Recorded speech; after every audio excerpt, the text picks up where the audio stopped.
merci d'être là pour la séance inaugurale des rencontres de la mer que la ville de Brest est heureuse d'accueillir. Les écrivains de marine séjournent régulièrement dans une ville de bord de mer tous les ans pour tenir leurs assises, au fond, et convaincre les lecteurs que la littérature d'aventure et maritime est au plus haut rang de toutes. Alors, les écrivains de marine sont 20. Mais 5 seulement ici ce soir. Il est vrai que leurs œuvres sont tellement nombreuses que s'ils avaient été 20, je ne sais pas où on aurait mis tous les livres. Excellents au demeurant. Je vous propose que Patrick Poivre d'Arvor prenne la parole en premier pour nous dire qui sont ces aventuriers des mers, pourquoi il est écrivain de marine, égal à ses commensuraux.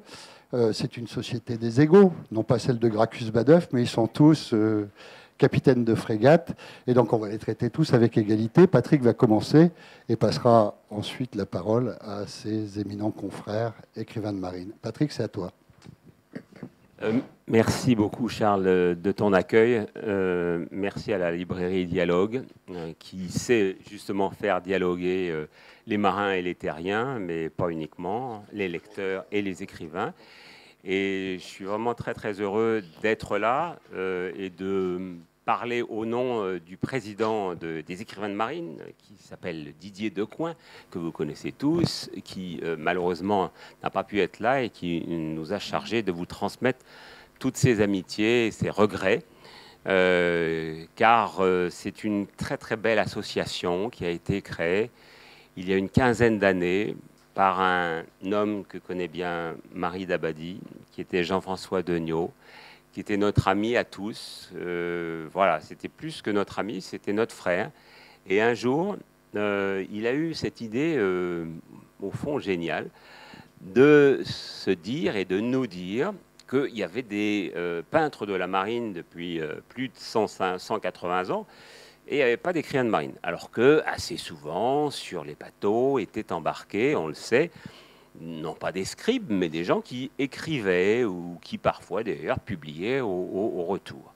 Donc il est allé voir la ministre des Armées de l'époque, Michel Alliot-Marie, et tous deux ont signé une convention dans laquelle nous, écrivains de marine, nous nous sommes engagés à faire connaître la marine, la mer, les marins, et qu'en retour, nous avions quelques avantages. Vous voyez par exemple cette très jolie ancre de marine qui était dessinée par François Bellec et que porte très fièrement notamment Marie Dabadi, mais aussi Dominique Lebrun. Cette ancre de marine nous permet de pouvoir monter sur les bâtiments de la Royale, d'être accueillis à l'aide d'un sifflet, alors que nous ne sommes rien, mais quand même nous sommes un peu quelque chose, puisque nous sommes officiellement capitaines de frégate, voilà. Y compris pour ceux d'entre nous qui n'ont pas fait le service militaire. Vous voyez, c'est ce qu'on appelle la promotion express. Ça nous permet d'être très bien accueillis par les marins et puis surtout de dialoguer avec eux. Nombre d'entre nous, et notamment Patrice Franceschi qui se trouve à ma droite, ont voyagé sur ces navires et on a toujours eu beaucoup de bonheur à faire ça. Quand Jean-François Degnaud m'a parlé de son idée, il m'a dit « Qu'est-ce que tu en penses? Il faudrait qu'on se limite. » Au début, il avait comme ça, comme il était à l'Académie française, il pensait qu'on allait aller jusqu'à 40. Je lui dis « Bon, on divise par 2, c'est encore mieux. » Parce que toi, tu dis société des égaux, mais égaux, ça peut s'écrire différemment. Hein, tu sais, donc la cohabitation des égaux, il vaut mieux pas que ce soit multiplié par 40. Donc multiplié par 20, c'est déjà compliqué. Même par 5, là, aujourd'hui, c'est compliqué aussi. Donc nous avons convenu de diviser par 2, d'arriver à 20. Et Jean-François a assuré la présidence depuis le tout début, avec comme secrétaire général l'inamovible François Bellec, amiral de son État, contre-amiral. Et puis lorsque Jean-François nous a quittés, c'est Didier Decoing qui l'a remplacé, et moi je suis devenu vice-président, et c'est la raison pour laquelle je m'exprime au nom de mes camarades. Parmi tous nos disparus, parce que je voudrais vraiment avoir une pensée pour eux, ils ont été très importants pour nous. Il y avait des êtres rares comme Michel Déon, qui nous accompagnait dans toutes ces rencontres, comme Michel Mort, comme Pierre Schoendorfer, comme Bernard Giraudot, qui lui avait vraiment commencé comme petit matelot. Et voilà, donc ces gens nous entourent parce qu'ils sont encore avec nous, ne serait-ce qu'à travers les livres que tu continues d'ailleurs à offrir ici dans ta belle librairie. Et aujourd'hui, il y a des personnages que tu connais bien, comme Yann Kefelec, comme Jean-Christophe Ruffin, et comme bien d'autres. Tous n'ont pas pu. Oui, évidemment.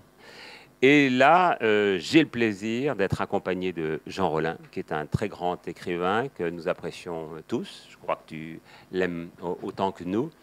De Patrice Franceschi, écrivain et baroudeur. Donc de François Bellec, contre-amiral et écrivain. De Marie Dabadi, délégué général des écrivains de marine.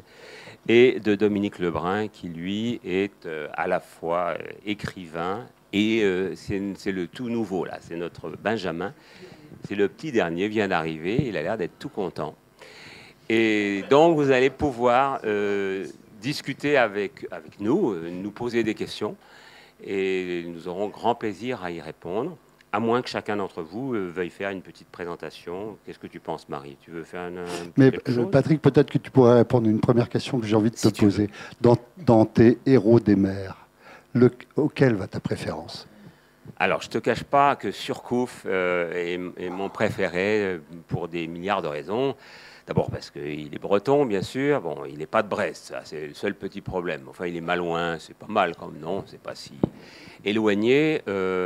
Et puis, surtout parce qu'il a quand même fait la nique aux Anglais une fois ou deux. Bon, je reconnais que sur ce domaine, et notamment sur les flots, et l'amiral Bellec pour en parler beaucoup mieux que moi, on n'a pas eu que des victoires. On a eu notamment face aux Anglais. Hein. Mais grâce à Surcouf, comme ça, de temps en temps, l'honneur a été sauf, et notamment au large de ce qu'on appelait l'île de France à l'époque, qui s'appelle aujourd'hui l'île Maurice.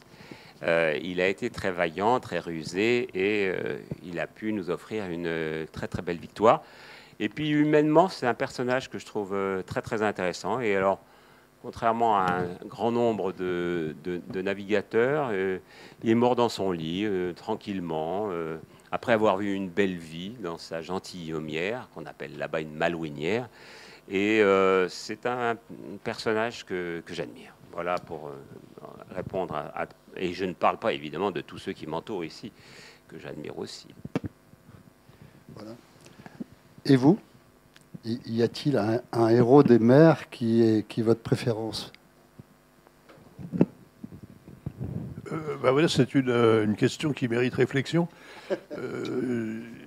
Mais enfin, comme ça, au pied levé, et parce que, par le plus grand des hasards, je suis en train de lire un livre tout récent, d'ailleurs, publié aux éditions du Cerf, sur les forces navales françaises libres.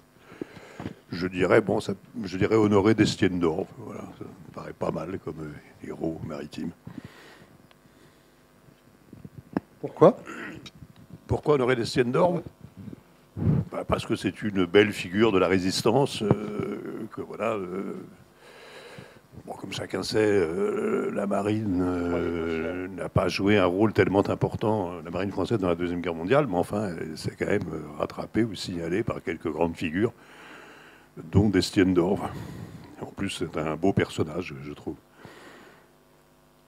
Mais enfin, je pourrais en citer d'autres, peut-être plus rigolos, mais voilà, je dis, la lecture récente de ce livre sur les FNFL me fait penser à celui-là particulièrement. Moi, j'ai pas le choix. C'est automatiquement, pardonnez-moi, c'est automatiquement Bougainville, puisque le 3-mât que je commande toujours et qui s'appelle La Boudeuse, et qui était le nom de la frégate de Bougainville, un 3-mât avec lequel j'ai quand même fait un tour du monde de 3 années.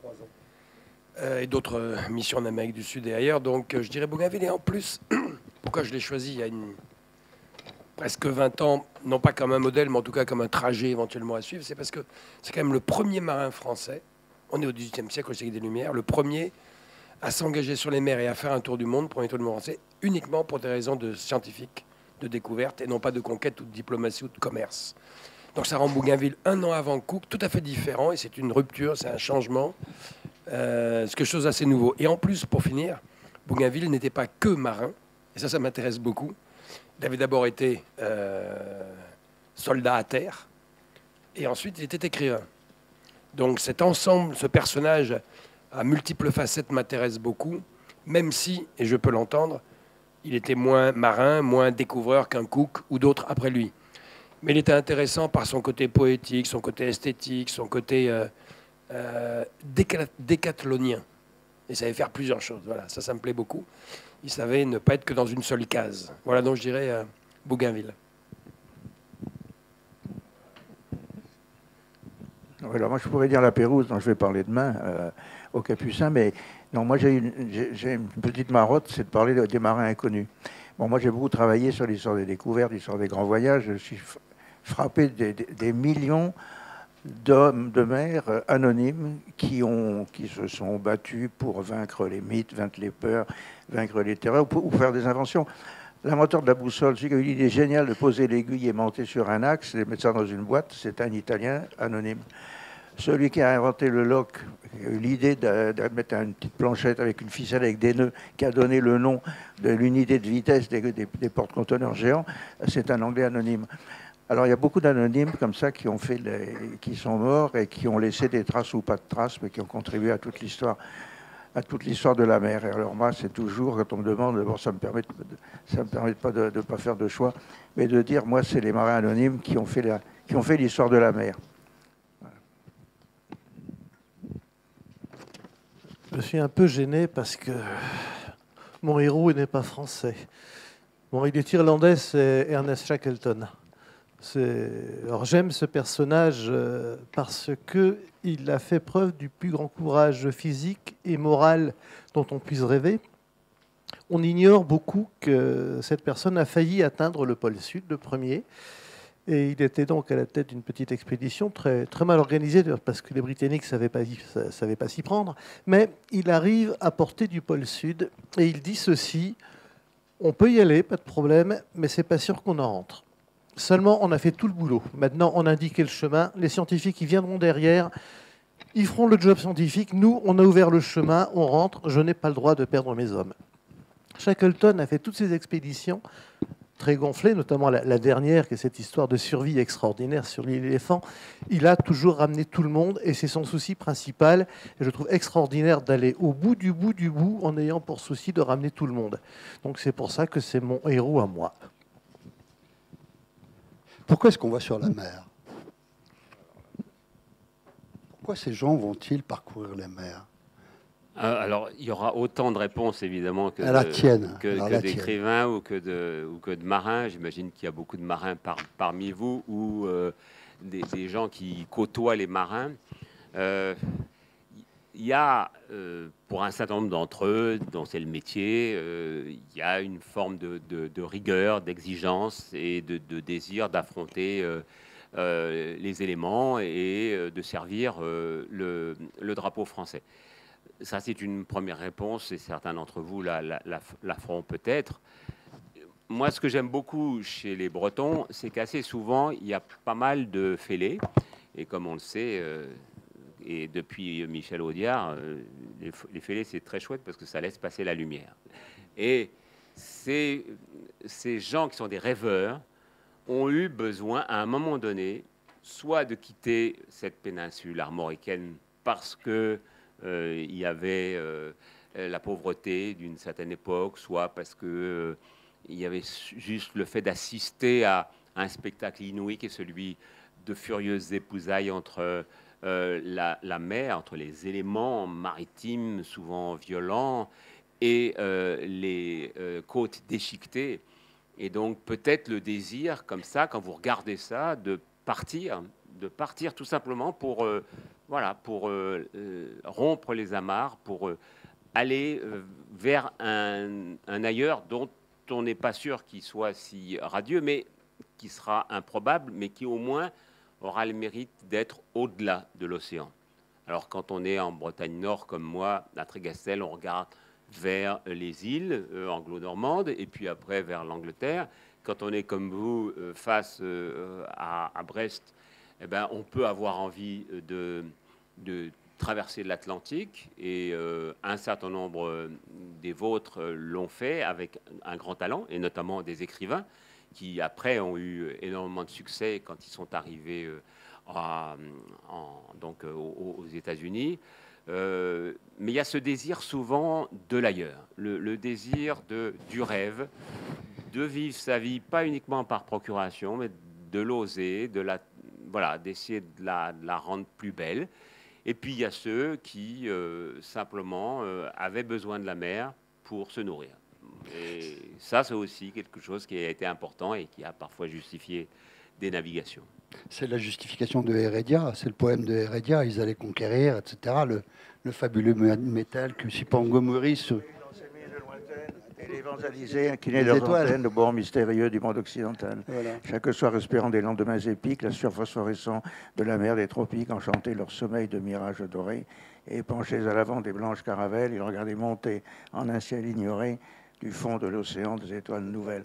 Alors cette fois, les étoiles nouvelles, c'est comme ça d'ailleurs qu'il y a un pilote portugais du XVe siècle qui a écrit « Nous avons découvert d'autres terres, d'autres mers, d'autres îles, d'autres peuples, mais plus encore que tout cela, un autre ciel et d'autres étoiles. » Et ça, c'était pas un poète, c'était un pilote.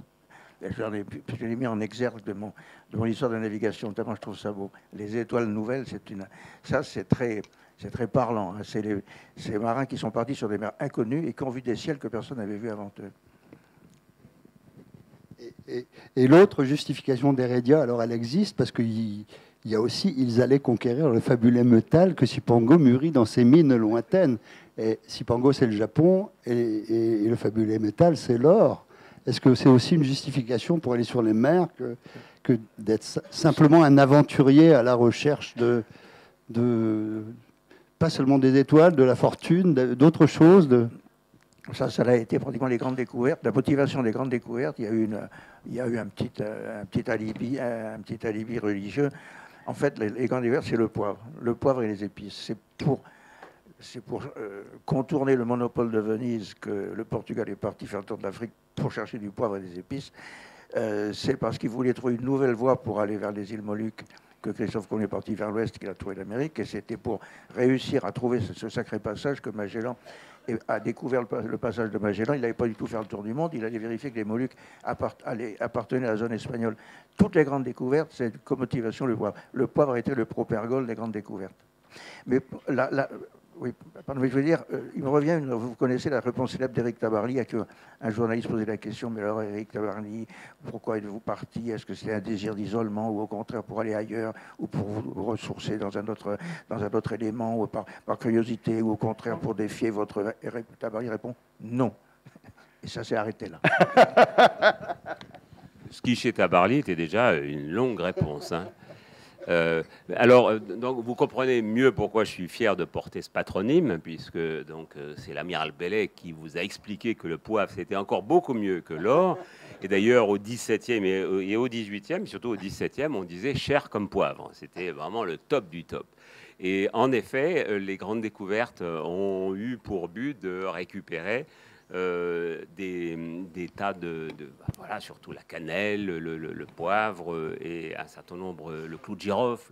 Et il se trouve que Pierre Poivre, d'ailleurs, dont je parle dans ce livre sur les héros des mers, qui a été l'intendant de l'Île-de-France, donc en gros de l'île Maurice, lui n'a pas du tout importé le poivre. Il a importé le clou de girofle et la cannelle. Ça a été d'ailleurs assez compliqué. Il a raté ses premières opérations et lui aussi est allé aux Moluques pour récupérer ça. Ça, c'était quand même un siècle après les premières grandes découvertes, les découvertes qui, elles, disons-le quand même, essentiellement, sont assez guidées par un esprit de lucre, pour un grand nombre des navigateurs qui les décident, et aussi des différents royaumes qui les équipent, que ce soit d'ailleurs l'Espagne, le Portugal ou la France, mais essentiellement l'Espagne et le Portugal. Le désir de conquérir de nouveaux espaces, le désir en effet d'aller vers l'Eldorado. L'Eldorado, c'est donc voilà, ce qu'on pensait être un pays avec plein d'or et avec tous les dégâts que tu connais sur les populations qui vivaient là-bas et qui se sont retrouvées sous prétexte, en effet, comme le disait François, disons, d'évangélisation, qui se sont retrouvés sous la coupe de gens qui étaient surtout, qui avaient dans leurs yeux le désir de l'or. Alors ça n'a pas duré très très très longtemps, mais ça a suffi à piller quand même l'essentiel de l'Amérique du Sud. Voilà, donc les motivations, c'est vraiment, ça revient à ce que je disais en préambule, elles sont aussi nombreuses qu'il y a de personnages ici. Par exemple, Patrice Franceschi, je suis sûr, aurait une autre réponse. Il a le sens des liaisons. Hein. Merci. La question, c'était quoi? Pourquoi on va sur la mer? Vous en posez une autre. Non, pourquoi on va sur la mer? Ouais. J'ai envie de la prolonger. Est-ce qu'il y a encore quelque chose à explorer sur la mer? Alors, je vais répondre à la première d'abord. Ouais. En fait, j'ai eu le temps de réfléchir hein, pendant que mes camarades parlaient. J'y vais tout simplement parce que je me sens bien sur la mer. Il n'y a pas que sur la mer que je me sens bien, mais en particulier sur la mer. Et ce qui m'a toujours paru étrange, c'est la question qu'on me pose souvent. Alors, si je prends le cas du Tour du Monde du 3 Malaboudeuses qui a duré 1063 jours, un peu plus de 3 ans, d'affilée, ça fait un certain temps. Et on dit, mais vous embêtez pas, vous ennuyez pas à bord d'un bateau comme ça? Et moi, j'apprends à chaque fois, les meilleures traversées que je connaisse, dont j'ai gardé le plus grand souvenir, ce sont les plus longues. Par exemple, quand on quitte Panama vers les Galapagos, qu'ensuite on s'enfonce dans le Grand Sud pendant des semaines et des semaines pour aller sur l'île de Pâques, etc. Et pas une seconde, même la question de m'ennuyer ne me vient à l'esprit. Alors bien sûr, quand vous êtes responsable d'un trauma, vous avez pas mal de boulot quand même à bord, pas mal de choses à faire et d'écart, mais malgré tout, il y a une esthétique de la mer, cet immense espace de liberté dans lequel vous êtes prisonnier sur une coque de noix. Quelle que soit la taille du bateau, ça reste tout petit. Et par conséquent, cette prison qui flotte et qui n'en est pas une parce que le temps se suspend. Et franchement, au bout de plusieurs semaines ou de mois de navigation, quand votre rapport au temps il se limite au journal de bord, tiens, c'est tel jour à telle heure, et que le temps s'est franchement arrêté, on ne peut le connaître que quand les navigations sont très longues et très lointaines, et qu'il ne se passe, si possible, pas grand-chose.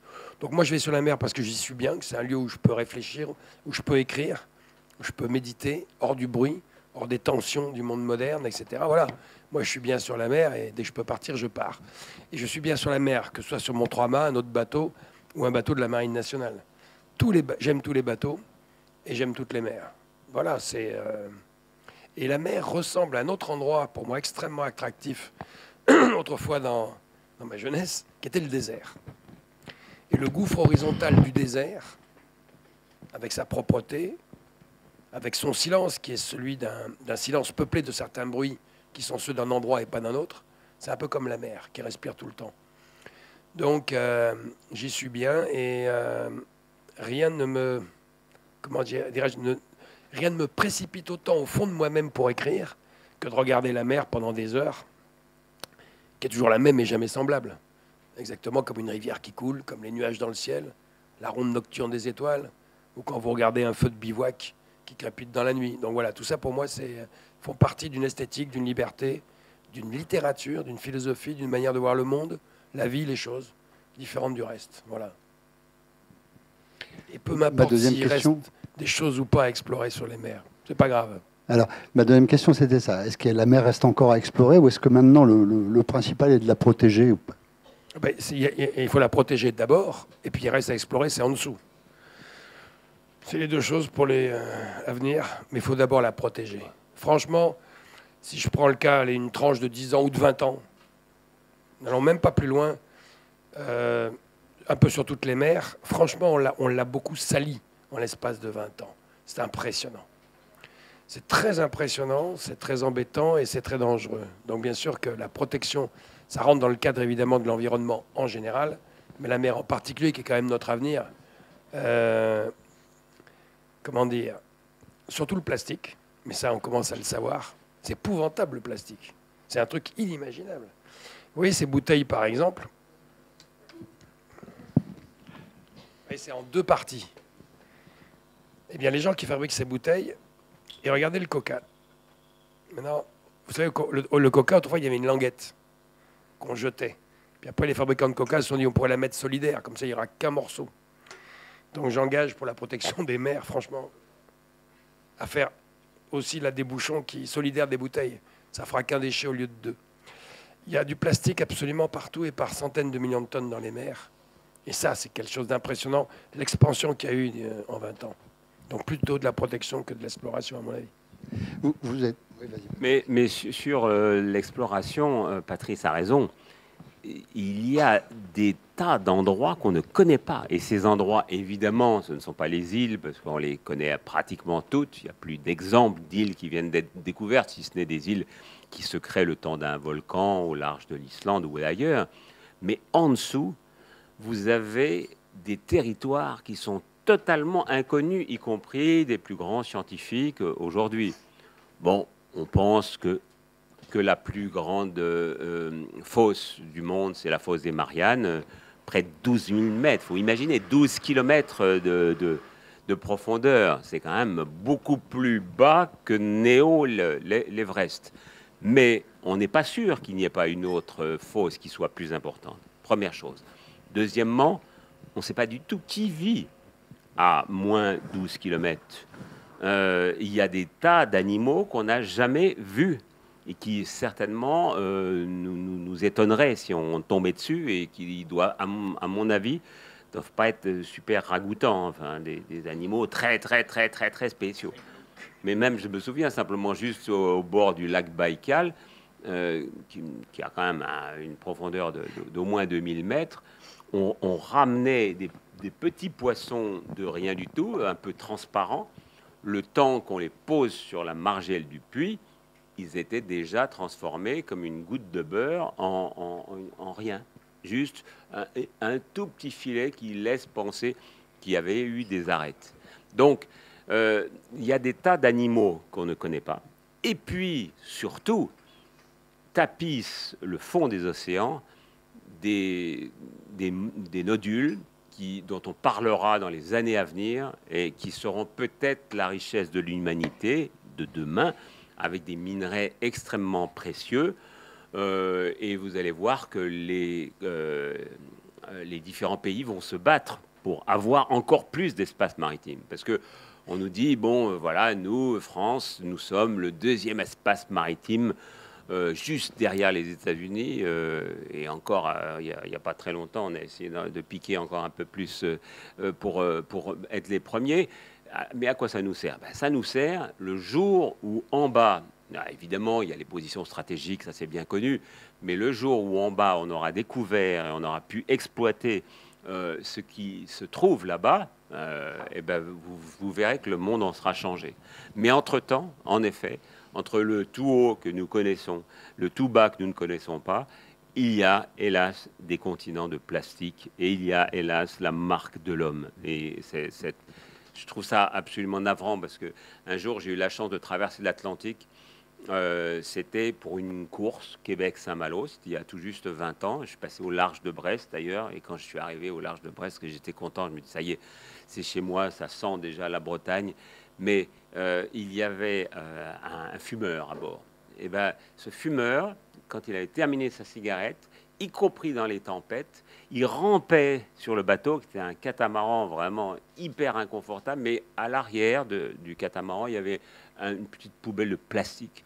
Il rampait pour déposer son mégot à l'arrière. Et ça, moi, je trouve ça vraiment beau, parce que franchement, vous pouvez être tenté de dire, bon, je suis au milieu de l'Atlantique, je lâche mon mégot. Mais quand vous ajoutez les mégots, je crois que ça met 500 ans à se dissoudre, vous ajoutez ça aux capsules, à toutes ces bouteilles, y compris les bouteilles de coca, parce que le temps que ça soit que ça se dilue dans l'eau, il faut du temps. Il faut vraiment que chacun prenne conscience de ça. Quand on voit des tortues qu'on découvre avec à l'intérieur de leur estomac des filets en plastique qui ont vraiment complètement lacéré leurs organes, parce qu'elles ont bouffé ça en pensant que ça allait être bon à prendre, vraiment l'homme ne doit pas être très fier de lui. Dieu sait s'il a fait des progrès dans des tas de domaines, mais là il est dans une régression majeure. Et c'est souvent, vous l'avez remarqué, nos enfants qui nous font remarquer qu'il ne faut pas faire ça, que c'est pas bien d'eux, etc. Donc de ce point de vue, il y a beaucoup d'initiatives qui sont prises de plus en plus, mais il faut vraiment les encourager.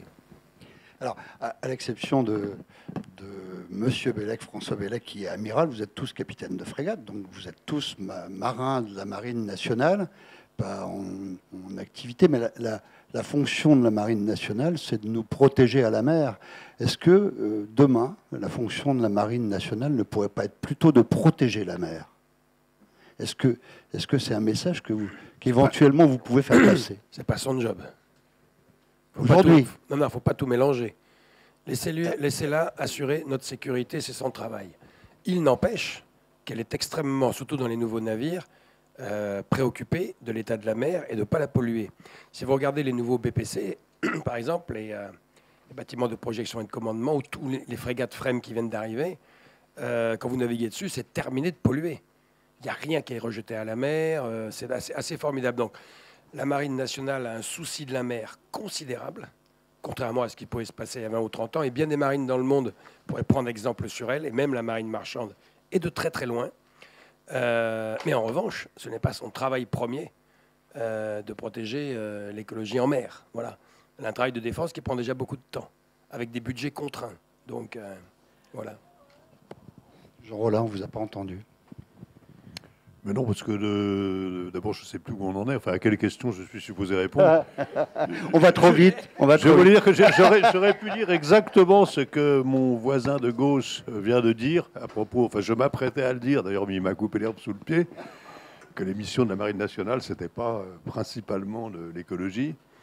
C'était pas d'aller repêcher les masses de plastique qui traînent dans les océans. Autrement, je sais pas, je ne vais pas reprendre les choses au début, ou alors, oui, si, je peux aussi répondre à la question pourquoi la mer. Bon, ben, très simplement parce qu'en dehors du ciel, c'est l'espace libre et le plus vaste qui existe dans le monde. Bon, donc, comme il est assez difficile de s'élever dans le ciel, encore qu'on y arrive aussi, hein, eh bien, moi, j'ai été attiré par la mer. J'ai été attiré par la mer, je pense, enfin, sans m'en rendre compte, d'ailleurs très petit, puisque j'ai passé la plus grande partie de mon enfance parti en Bretagne, parti au Sénégal, et dans les deux cas, évidemment, au bord de la mer, avec la mer sous les yeux. Voilà. Et en plus, un certain nombre de marins dans ma famille, quoi. Donc, cette attirance pour la mer, oui, moi, ça me paraît une telle évidence que j'ai un peu de mal à l'expliquer, d'ailleurs. Mais voilà. Après, on en était où? Oui, les questions du public, oui.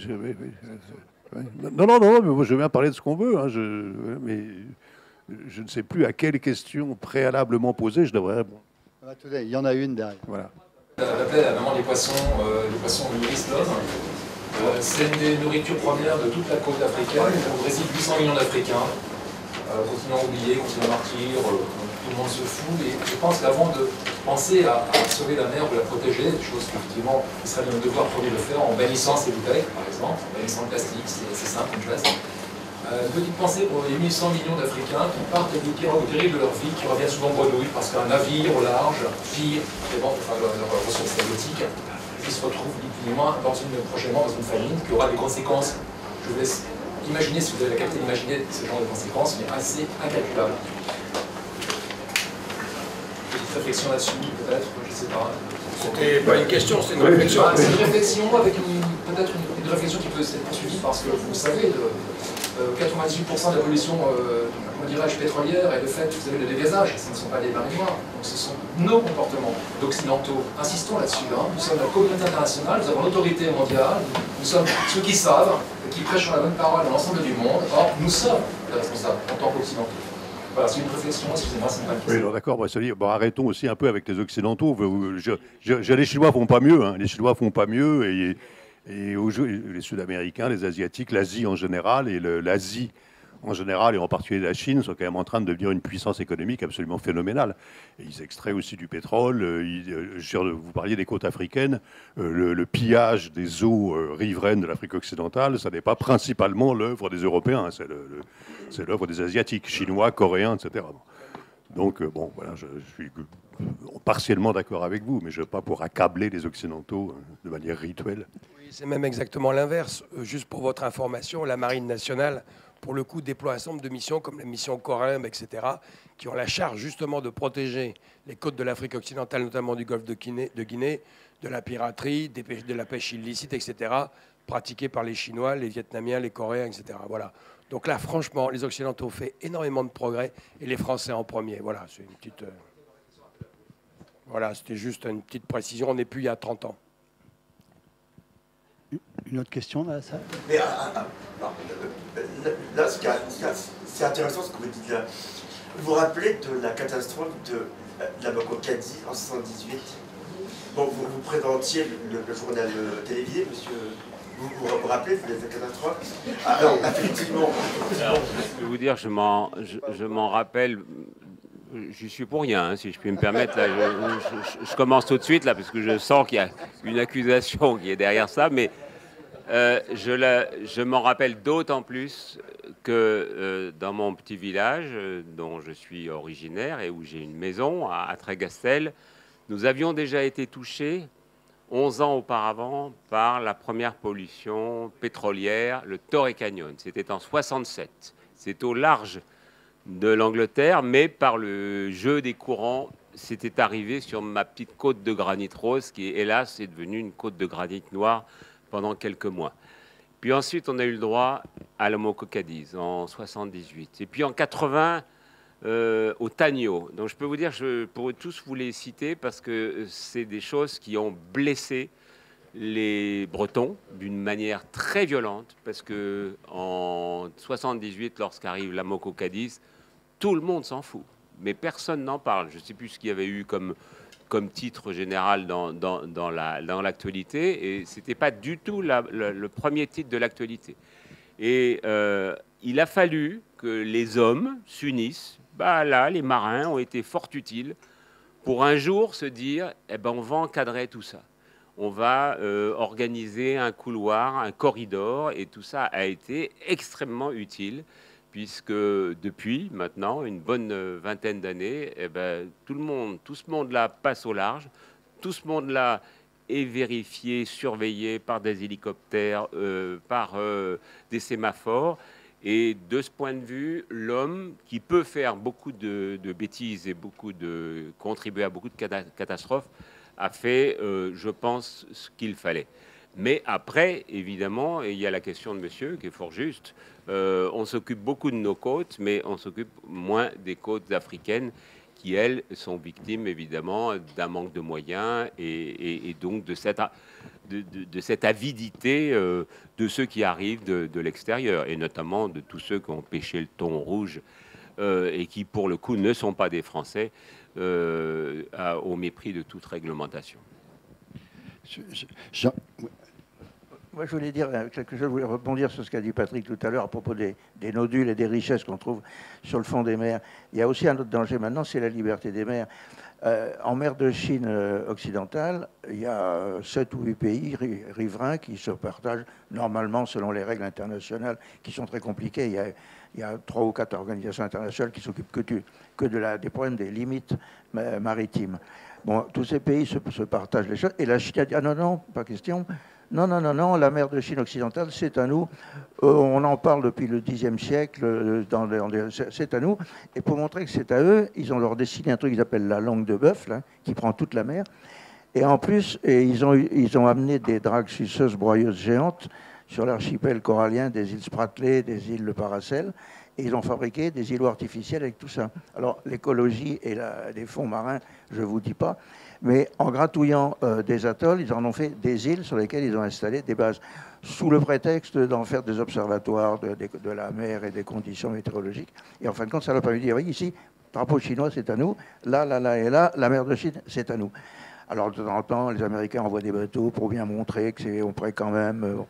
on ne sait pas ce qui peut se passer dans ces mers-là, mais les intérêts sont tellement énormes que chaque pays, maintenant, a envie de s'approprier des mers. Et la Chine est en train de vouloir bouffer complètement toute la mer de Chine occidentale. Dominique ? Et pour aller plus loin, une zone qui pour le moment était saine et sauve, qui est l'Antarctique, commence à faire l'objet de toutes les convoitises. Et il s'est passé une chose supposément positive l'année dernière, c'est-à-dire la création d'une grande zone naturelle protégée. Moi, je suis un peu Cassandre, je dis attention, quand on se met à protéger une zone, c'est pas autorisé à faire n'importe quoi à côté. Pour revenir à la Chine, ils sont en train de lancer actuellement des brise-glaces nucléaires géants, supposément pour assurer le ravitaillement de bases scientifiques en Antarctique. Personne n'y croit. Là, on a un déplacement de revendications territoriales. En principe, on a un traité dit de Madrid qui empêche toute exploitation industrielle ou de minerais en Antarctique. On sent de partout arriver les tentations de revenir sur ces textes pour l'ouvrir, comme toujours, à la recherche du profit habituel. Patrice ?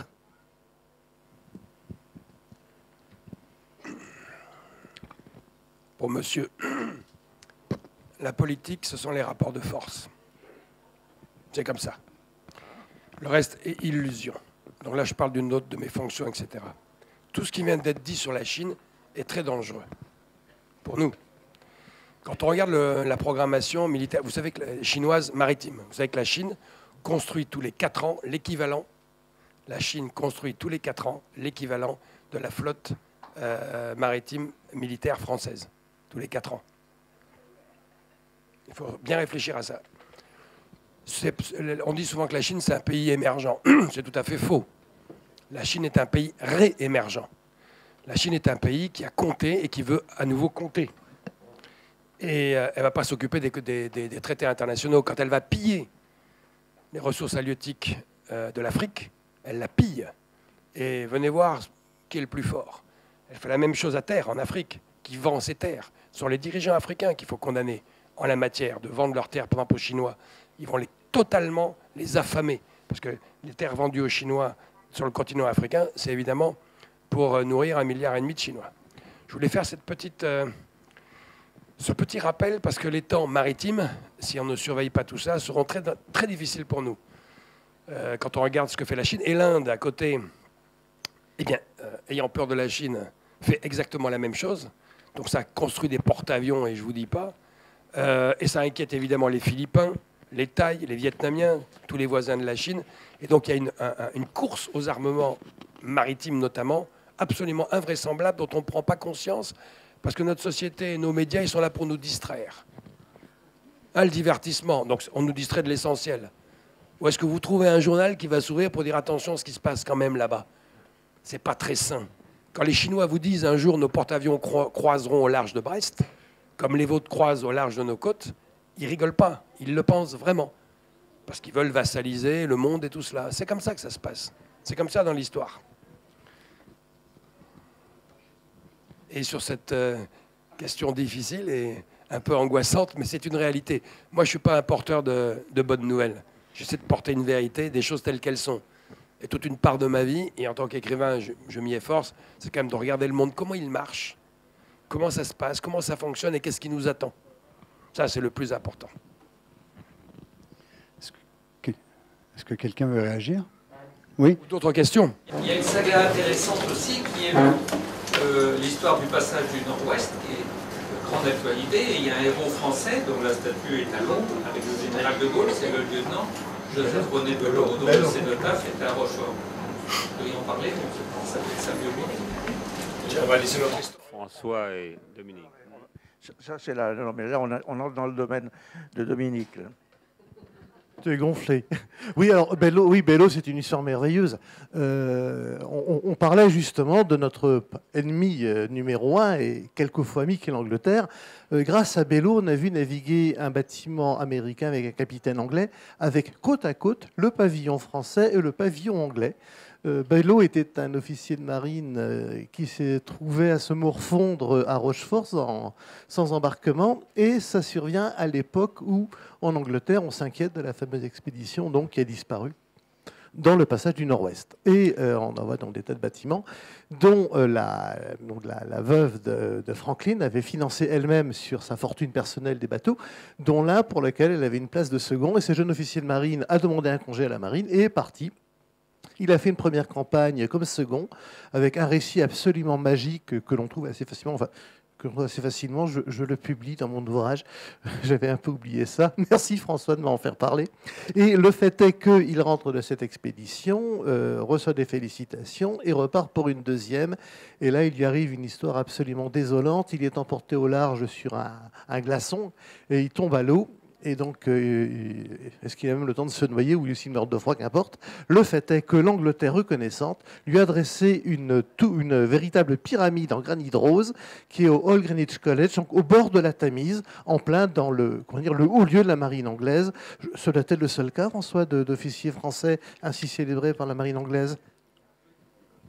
Oui, ça c'est vrai. Il faut dire, Patrick disait tout à l'heure qu'on avait ramassé des pilets. Il faut se rappeler que pendant la guerre de l'indépendance américaine, au contraire, Brest a vu partir, ça j'en parlerai demain aussi, Brest a vu partir les escadres qui ont tenu la tête sous l'eau à la Royal Navy et qui ont permis la chute de Yorktown et pratiquement accéléré l'indépendance américaine. Je ne sais plus pourquoi je disais ça d'ailleurs. Mais si, c'est parce qu'en fait, il y a eu très souvent, malgré les guerres entre la France et l'Angleterre, des échanges à caractère scientifique, surtout en hydrographie. Les hydrographes français et anglais ont toujours échangé leurs informations avec beaucoup d'amitié et d'un sens du devoir, parce que c'était le devoir commun pour l'humanité. Leurs informations, Dalrymple, le grand Dalrymple, disait le plus grand bien de Beautemps-Beaupré. Après de Manvillette était également apprécié par les Anglais en termes très élogieux. Donc il y a eu des relations amicales dans les domaines hydrographiques en permanence, quelle que soit la situation de toute paix ou de guerre entre la France et l'Angleterre. Il y a un autre exemple aussi qui est sympathique, ça a été celui du commandant Baudin qui a fait le tour de l'Australie sous Bonaparte. L'Australie qui n'était toujours pas cartographiée à cette époque-là, et les Anglais avaient envoyé Flinders pour aller voir ce qu'il faisait. Et les Anglais et les Français se sont rencontrés dans une baie qui s'appelle toujours Encounter Bay, en Australie du Sud.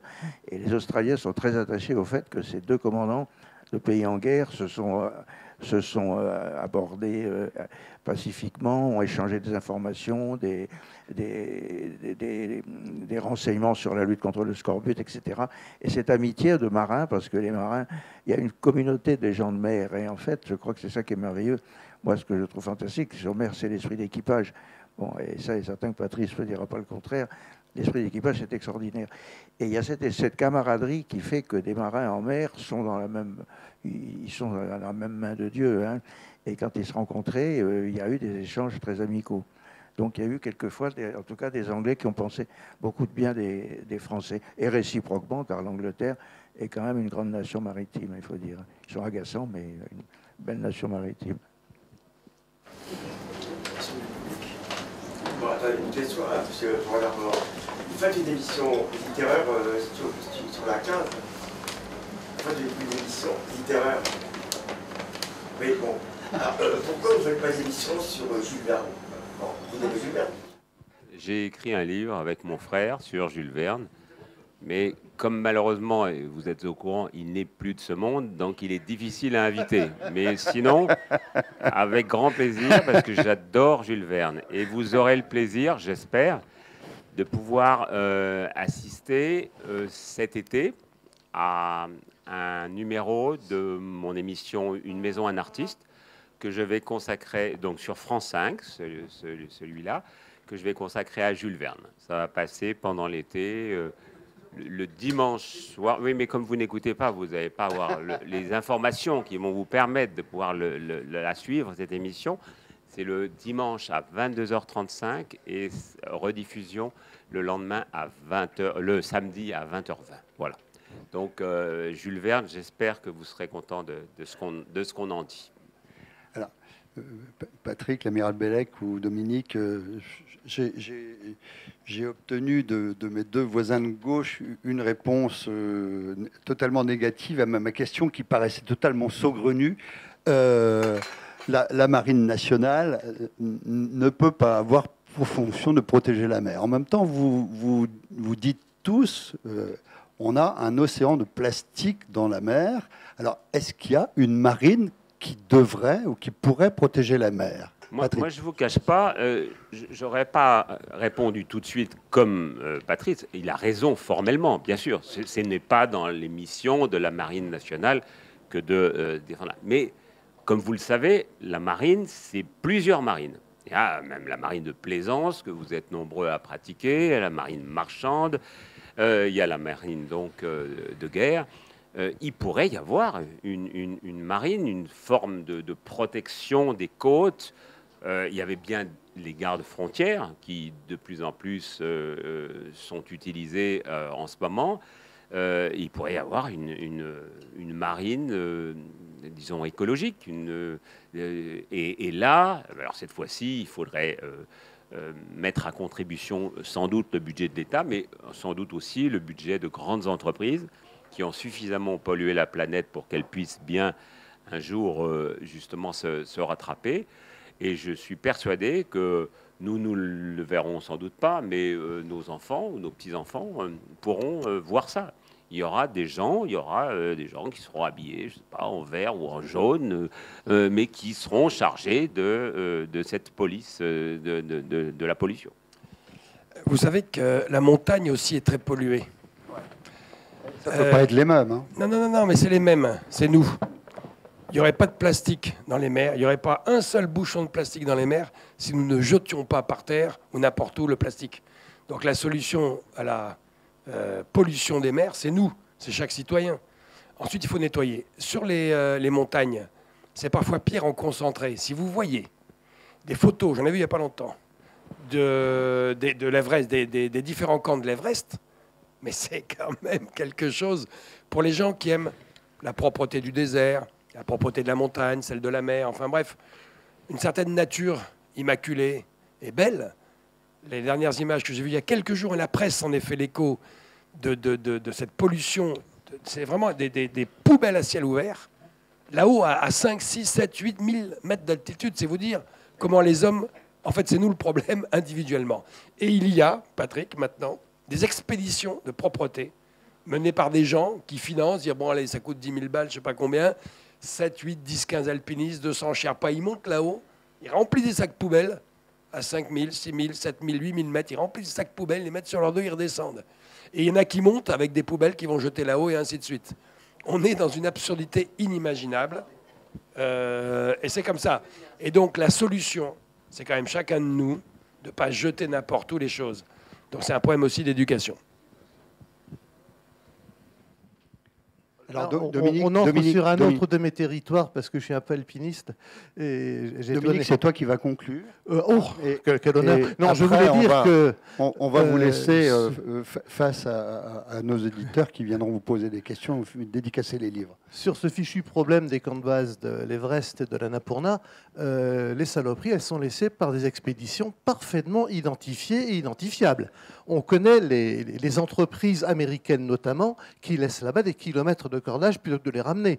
Donc plutôt que d'obliger de braves gens à monter des expéditions qui d'ailleurs les amusent, parce qu'ils sont payés pour ça. Hein. Là aussi, la philanthropie a ses limites. Poursuivre les gens qui laissent leur saloperie, quand c'est possible, on devrait le faire. Tout comme on arrive quand même à tracer les pétroliers qui dégazent en Manche. Maintenant, ils y échappent de moins en moins. Ce qui est d'ailleurs une des fonctions de la Marine nationale, entre autres d'ailleurs, de faire appliquer les règlements. Et en ça, effectivement, on peut conclure par là d'ailleurs, oui, la Marine sert bel et bien éventuellement à assurer la propreté des océans, dans les limites, évidemment, des règlements qui sont à appliquer. Bien, messieurs, merci. Les ouvrages de nos auteurs sont à vos dispositions. Vous pouvez leur poser des questions à chacun d'entre eux si vous le souhaitez. Vous la posez.